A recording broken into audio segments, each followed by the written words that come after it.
Welcome to the Slop Farm. Enjoy the video. You start by preparing the console and peripherals so you can use the Series S like a PC.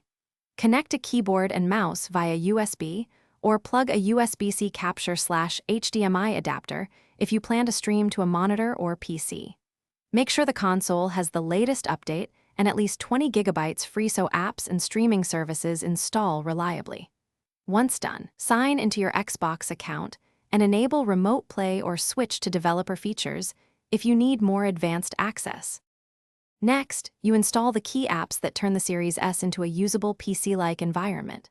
Open the Microsoft Store and add Microsoft Edge for web browsing, the Xbox app for streaming, and a file manager or media app you trust. Then, configure the display settings. Choose 1080p or 1440p for sharp text.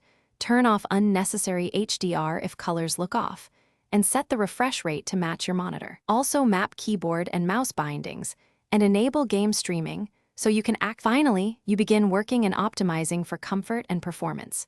Use Remote Play to stream the console desktop to your PC or capture card for direct display. Prefer wired Ethernet for stable bandwidth.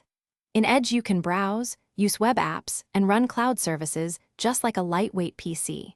Make sure power mode is set for performance and close background apps when multitasking.